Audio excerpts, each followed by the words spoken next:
नमस्कार दोस्तों। आज का टॉपिक है अराइवल ऑफ पुर्तगीज़ और पुर्तगीज़ किस तरह से इंडिया में अपने आप को इस्टेब्लिश किया था। 1453 में क्या होता है ना, 1453 में फॉल ऑफ कॉन्स्टेंटिनोपल होता है। कॉन्स्टेंटिनोपल जो है ना, ऑटोमन टर्क के हाथों पराजित हो जाता है। और ये जो कॉन्स्टेंटिनोपल था, ठीक है, this was the only way of supply from India to Europe through road route. Land के थ्रू जाने का एकमात्र ये रास्ता था, कॉन्स्टेंटिनोपल, ठीक है। और जब ये ऑटोमन टर्क के हाथों यहाँ का जो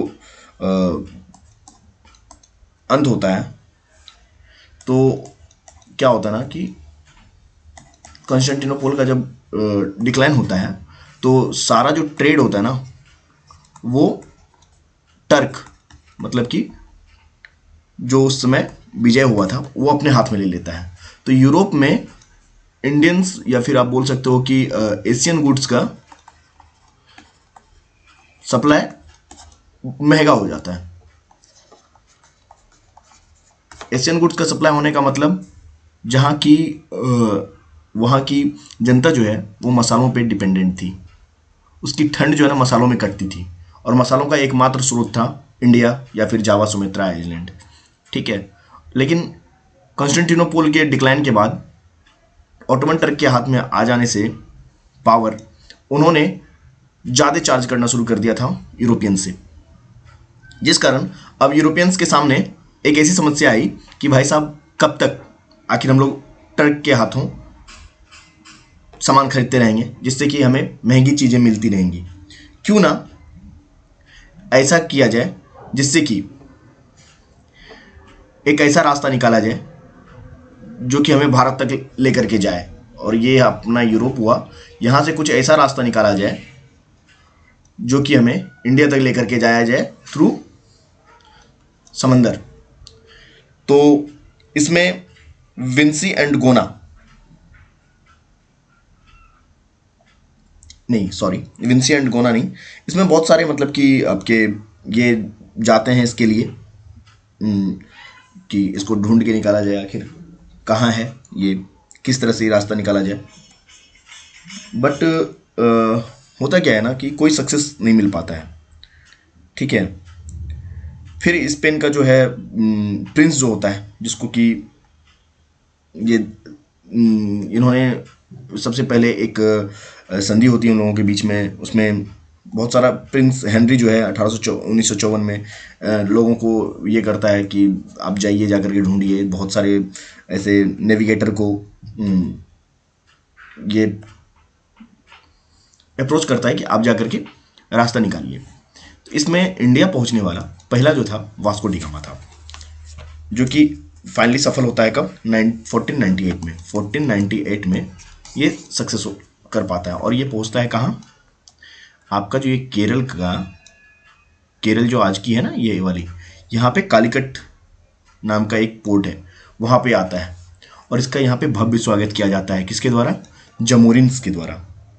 वहाँ वहाँ के राजा जो थे ना जमोरिन वंश के थे, ठीक है।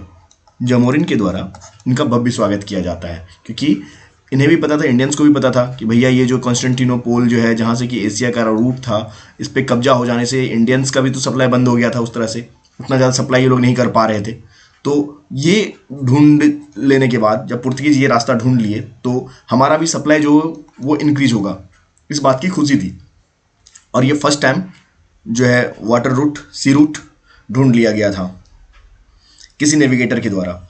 और भाई साहब ये जो थे कौन, Vasco D gamma. Vasco D gamma क्या थे, वास्को डी गामा आपके पुर्तगीज थे, ठीक है। तो फर्स्ट टाइम सी रूट के थ्रू इंडिया पहुंचने का क्रेडिट वास्को डी गामा को जाता है, जो कि एक पुर्तगीज था। तो पुर्तगीज जब यहाँ आए तो इन्होंने ये जो आपका इंडियन ओशियन दिख रहा है, इंडियन ओशियन का रीजन, और ये वाला पैसिफिक ओशियन का रीजन, इन पे अपना कब्जा कर लिया था इन्होंने, ठीक है। हम लोग जब इंडिया का मैप देखेंगे, ये इंडिया का मैप हुआ और ये आपका अफ्रीका हुआ, ठीक है। और यहाँ आपका यूरोप हुआ। अपने वास्को डी गामा यहाँ से चल करके ये इसके थ्रू जो है यहाँ जब आए थे इंडिया, ठीक है, कालीकट तट पे, तो ये वाला जो पोर्शन है इंडियन ओशियन रीजन, इस पे और इस पे उन्होंने अपना एकाधिकार मतलब मोनोपोली स्टेब्लिश कर दिया था। मोनोपोली स्टेब्लिश कर देने के कारण इन्होंने लगभग 100 साल या उससे भी ज़्यादा यहाँ पे राज किया। इस पूरे सी रूट पे अपना शासन बना के रखा इन्होंने। ये वाला जो सी रूट है यहाँ पे इन्होंने अपना दबदबा बना करके रखा इंडियन ओशियन और साउथ पैसिफिक ओशियन पे, ठीक है। फिर लेकिन इंडिया में इसका डेवलपमेंट कैसे स्टार्ट हुआ? इंडिया में डेवलपमेंट स्टार्ट होने का है कि इन्होंने सबसे पहले, आप जो ये इलाका देख रहे हैं केरल का, और ये जो कोचिन पोर्ट है, कोचिन पोर्ट, यहाँ पे इन्होंने अपने फर्स्ट फैक्ट्री इस्टेब्लिश करी, ठीक है। फर्स्ट फोर्ट या फर्स्ट फैक्ट्री। उस समय फोर्ट और फैक्ट्री का मतलब इतना ही था कि अगर आपको कोई सामान को कहीं पे रखना है ताकि आप यहाँ से फिर एक्सपोर्ट कर पाओ। ऐसा तो नहीं था ना कि लेकर के आए इंडिया से, पूरे इंडिया से लेकर के आए और एक ही बार में यहाँ जहाज लगी हुई है सब ला करके लाद दिए लेके चल दिए, ऐसा तो नहीं होता था। इसके लिए क्या होता था ना कि आपको पहले एक यहाँ पे अपना परमानेंट एस्टेब्लिशमेंट रखना होता था कि आप कहीं से भी सामान लेकर के आएँ, पहले आप यहाँ रखें, उसके बाद एक समय का निर्धारण होता था जिसके थ्रू की ये गुड्स जो है वो एक्सपोर्ट हो जाता था कहाँ? यूरोप की तरफ। तो इसके लिए इम्पोर्टेंट था कि फैक्ट्री, जिसको कि कभी फैक्ट्री, कभी फोर्ट, कभी कुछ और भी नाम से बोला जा सकता है, गोडाउन भी बोला जा सकता है, इस टाइप का एस्टेब्लिशमेंट रखना शुरू किया। तो लेकिन इस एस्टेब्लिशमेंट में क्या होता था ना कि इसको ये पक्कीकरण करते थे, इस तरह से करते थे कि जैसे अपने राजा महाराजा लोग अपने किला को बचाने के लिए फोर्टिफिकेशन करने के बाद वहाँ पे सेनाओं का भर्ती करते थे, ठीक है, ताकि इसकी रक्षा हो सके। तो ये लोग भी अपना फोर्टिफिकेशन करके अपने फोर्ट को जहाँ वो सामान रखते थे उसके रक्षा के लिए सेना भी तैनात करते थे, अपने आदमियों को वहाँ रखा करते थे और समय समय पे एक्सपोर्ट होता था, क्योंकि एक्सपोर्ट में भी बहुत टाइम लगता था। लेकिन पूरी इंडिया से माल का आना, फिर वहाँ पे जमा होना, ये इस प्रक्रिया के लिए एक फोर्ट का होना वहाँ इंपॉर्टेंट था। उसके बाद ही कुछ किया जा सकता था। तो पहला फोर्ट इन्होंने कोचिन में बनाया। नेक्स्ट फोर्ट इन्होंने कहाँ? कन्नौर, वही साउथ इंडिया में ही, कन्नौर में ही, इसी साइड में आपका उन्होंने नेक्स्ट फोर्ट भी आपने, आप अधिकतर देखोगे ना जब भी आप फोर्ट की बात होगी, चाहे ईस्ट इंडिया कंपनी आई थी तो वो यहाँ कोलकाता में पहला फोर्ट, मतलब या सूरत में, ठीक है, पहला फोर्ट उन्होंने सूरत में बनाया था, फिर कोलकाता में, फिर यहाँ आ जाओ तो मसूलीपट्टनम में। तो ओवरऑल फोर्ट्स जो बनाए जा रहे थे वो बनाए जा रहे थे कहाँ? सी कोस्ट के नज़दीक, इसी इलाके में फोर्ट्स बनाए जा रहे थे ताकि एक्सपोर्ट में मदद मिल सके, ठीक है। चलिए, इसका क्या? पहला फोर्ट कोचिन, दूसरा फोर्ट कन्नौर। थे तो भाई पुर्तगीज पी से, लेकिन दोनों सीसी काम वाला काम किए। देखिए, इसके पुर्तगीज में एक सबसे बड़ी बात देखने वाली बात है कि सी से कालीकट आता है, पहला सी से कोचिन में फोर्ट बनाता है, तीसरा सी से कन्नौर में फोर्ट बनाता है, दूसरा मतलब सेकंड फोर्ट, मतलब 3 सी इसके लाइफ में था, कालीकट, कोचिन और कन्नौर, ठीक है। चलिए, तो इस अकॉर्डिंग पहले आप देखिए कब आता है, 1498 में आया भाई साहब, ठीक है।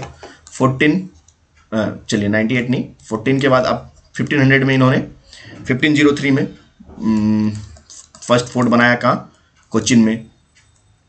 1505 में इन्होंने सेकेंड फोर्ट बनाया, कहाँ बनाया? कन्नौर में। मतलब 3 सी, लेकिन 98, 3, 5, 1498 में, 1503 में और 1905 में। चलिए, इतना टाइमलाइन समझने के बाद हम लोग आगे बढ़ते हैं। क्या होता है ना कि अब अभी देखिए, ये जब इसमें अपना दबदबा ये कर रहे थे, दबदबा हासिल कर रहे थे, सब तरफ ये अपना लगा के बैठे हुए थे। रुकना यार, 2 मिनट में करते हैं। जब अपना ये दबदबा हर तरफ बैठा रहे थे, ये आपका जो है वेस्टर्न कोस्ट के पास, तो आपका यहाँ पे ये पोर्शन है गुजरात का, यहाँ पर भी अपना ही दबदबा दे रहे थे। इवन ये जो था आपका जो जमूरिन की इसके आने से खुशी मनाया था, उसमें भी अभी अब जो इसके खिलाफ जो है आवेग आ गया था कि भाई साहब आप कर क्या रहे हो, आप हर कुछ में मोनोपोली इस्टेब्लिश कर रहे हो। पहले अरब्स के जो ट्रेड हो रहे थे उस पर इन्होंने अपना मोनोपोली इस्टेब्लिश कर लिया था, अरब्स अब यहाँ पे नहीं आ सकते थे। इजिप्टियंस जो ट्रेड करते थे उस पर इन्होंने अपना दबदबा बना लिया। तो फिर क्या हुआ ना कि इजिप्ट की आर्मी, ठीक है, इजिप्ट की आर्मी प्लस जमोरिन, वही जमोरिन जो कि आने से बहुत खुश था, प्लस गुजरात का नवाब, ये इन तीनों ने मिलकर के ना 1905 में, नहीं सॉरी 1905 नहीं, 1509 में, 1509 में इनके बीच लड़ाई हो गई। किसके किसके खिलाफ? पुर्तगीज के खिलाफ। पुर्तगीज के खिलाफ इन्होंने जंग छेड़ दिया, जिसमें कि इन तीनों की हार हुई। किन तीनों की? ये इसकी जो कंबाइंड आर्मी थी, इजिप्ट, जमोरिन और गुजरात का जो नवाब था, इन तीनों का हार हुआ। किसके हाथों? पुर्तगीज के हाथों। और उस समय इनका जो गवर्नर था, पुर्तगीज गवर्नर था Francisco de Almeida. Francisco de Almeida, Francisco de Almeida उस समय पुर्तगीज का गवर्नर था, जिन्होंने ये तीनों की कंबाइंड आर्मी को अच्छी खासी धूल चटाई। ठीक है, इसके बाद बात आगे बढ़ती है। 1510 में क्या होता है? अल्फांसो डी अल्बुकर्क, जो कि इसका नेक्स्ट गवर्नर था, अल्फांसो डी अल्बुकर्क, किसके बाद? फ्रांसिस्को डी अल्मेडा के बाद। एफ बाद में आता है, लेकिन गवर्नर बन के पहले आया अल्फांसो डी अल्बुकर्क, अल्बुकर्क ये दोनों, ये सेकंड था। पहला फ्रांसिस्को डी अल्मेडा, दूसरा second Alfonso de Albuquerque. Alfonso से आपने सुना होगा, एक मैंगो फेमस है। कहाँ? वेस्टर्न घाट में, आई मीन मुंबई में, महाराष्ट्र में, अल्फांसो। ठीक है, एक समय प्रचार भी आता था ना अल्फांसो वाला, याद होगा आपको, कि रसीले आमों से बना नया अपना स्लाइस। ठीक है, तो ये अल्फांसो डी अल्बुकर्क जो है, इन्होंने बीजापुर के सुल्तान से, किससे? बीजापुर के सुल्तान से गोवा को कैप्चर कर लिया। ठीक है, अब देखो, एक तो पहले ये व्यापारी बन के आया था भाई साहब, लेकिन इन्होंने क्या किया? शुरू किया अपना खेल। पहले तो जाके गुजरात से लड़ा, गुजरात, जमोरिन और इजिप्ट की आर्मी को धोबी पछाड़ दिया। दूसरी बात, एक साल होते होते 1510 में इन्होंने गोवा को भी कैप्चर कर लिया। अभी मतलब कि आप क्लियर सो देख पा रहे होगे, ये जो वेस्टर्न कोस्ट है, ये लगभग इसके कंट्रोल में आ रहा था, जिस पर कि ये अपना दबदबा बना रहा था। ठीक है, फिर लेकिन ये 1510 में जीतने के बावजूद 1530 में जाकर के इन्होंने गोवा को अपना कैपिटल बनाया, जबकि उस समय नीनो डी कुन्हा नाम का गवर्नर, पुर्तगीज गवर्नर था। ठीक है, उसके रीजन में 1530 में गोवा को क्या बनाया गया? इसका कैपिटल बनाया गया।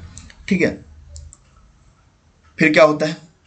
1503 में, 1530 में ही, मतलब 1535 में, 1503 नहीं, 1535 में ही आपका दीव पे कब्जा कर लेता है। कौन? पुर्तगीज। अभी कनकर किया जा रहा है, अभी यही वेस्टर्न कोस्ट ही, चाहे वो गुजरात की से लड़ाई हो, कि आपके जमोरिन बीच में आए, कि ये भाई साहब अपने इजिप्ट वाले से लड़ाई हो, गोवा पे कब्जा करना हो, या फिर दीव पे कब्जा करना हो, अभी वेस्टर्न कोस्ट पे ही चल रहा था। ठीक है,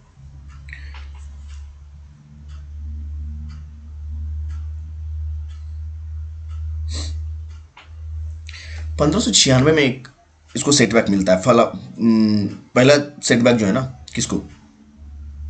1596 में पहला सेटबैक होता है इसके लिए, किसके लिए? पुर्तगीज के लिए, कि साउथ ईस्ट एशिया जो था, ये वाला जो पोर्शन है अपना, ये वाला यहाँ जो आपका जावा, सुमित्रा आइलैंड है, मलेशिया वलेशिया, ये सब जो है, ठीक है, यहाँ पे जो पुर्तगीज था, इसको डच ने यहाँ से खदेड़ के भगाया। चलो निकलो यहाँ से, यहाँ पे अब मैं व्यापार करूँगा, ये इलाका अब मेरा है। ठीक है, तो पहला ये सेटबैक था इसके लिए, किसके लिए? पुर्तगीज के लिए। कब का ये समय था? 1596 का। ठीक है, अरे भाई साहब, उसके बाद जो इसकी लंका लगी है, क्योंकि इसके बाद तो फिर क्या ही करना, 1612 में आपका इंग्लिश आता है और ये कहता है कि देख भाई, अपन भी इधर व्यापार करेगा। ये लोग मानने को तैयार नहीं, कैसे तुम व्यापार कर सकते हो, चलो तुम मार करते हैं। और इन दोनों के बीच में लड़ाई होती है, और इसमें ये सूरत की लड़ाई में अंग्रेजों से बुरी तरह हारता है। ठीक है, सूरत की लड़ाई में इसको कूट दिया जाता है अंग्रेजों को। फिर 1663 में, अभी 1663 की बात है, इसमें क्या किया जाता है, आपका जो ये इंडिया का ये वाला कोस्ट है, इधर एक मालाबार है, ठीक है, मालाबार कोस्ट में फिर से डच आते हैं, बोलते देख भाई अपन इधर तो व्यापार कर ही रहा है, अपने को इधर भी व्यापार करने का है, ठीक है। फिर से यहाँ कूटते हैं पुर्तगीज को। कब? 1663 में फिर से पुर्तगीज को कूट करके यहाँ से भी भगा दिया जाता है कि तुम अपना इधर सीमित, ये जो गोवा है ना, गोवा में जाके गो आ करो, ठीक है, इधर उधर आने का जरूरत नहीं है। तो ये टाइमलाइन हुआ 1498 में, जिसका कि पहला भारत आना, 1503 में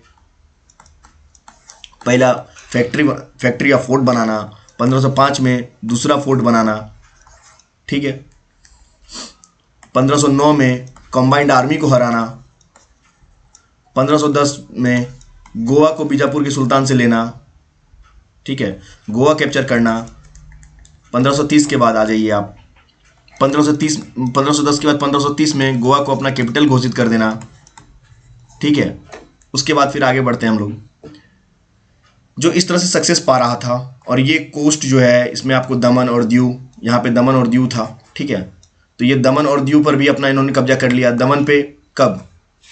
अभी आपको मैंने बताया था 1535 में, 1535 में दीव पर, ठीक है, और 1559 में 59 में दमन पे, पहले दीव पे फिर दमन पे, 1535 दीव, 1559 दमन पे इन्होंने अपना कब्जा कर लिया, ठीक है।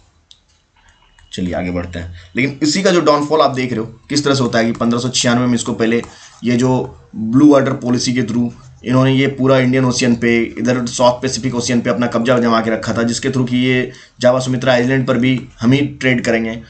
वहाँ से डच वालों ने इसको खदेड़ के भगाया, चल निकल यहाँ से, अपन ही इधर रहेगा।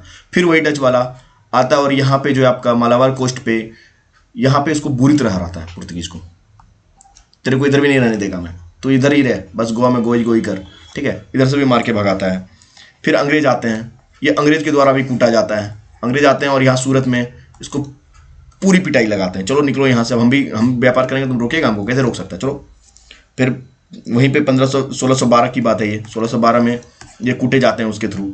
फिर 1663 की बात है, जो कि मैंने आपको पहले ही बताया कि यहाँ पे जो है डच वाले जो हैं इसको मालाबार कोस्ट कूट के भगाते हैं, ठीक है। तो ये टाइमलाइन था, एक शॉर्ट टाइमलाइन किसका? पुर्तगीज का, ठीक है। पुर्तगीज का ये शॉर्ट टाइमलाइन था आपके लिए। धन्यवाद। अगर अच्छी लगी हो लाइक, कमेंट और सब्सक्राइब करना ना भूलें। Thank you.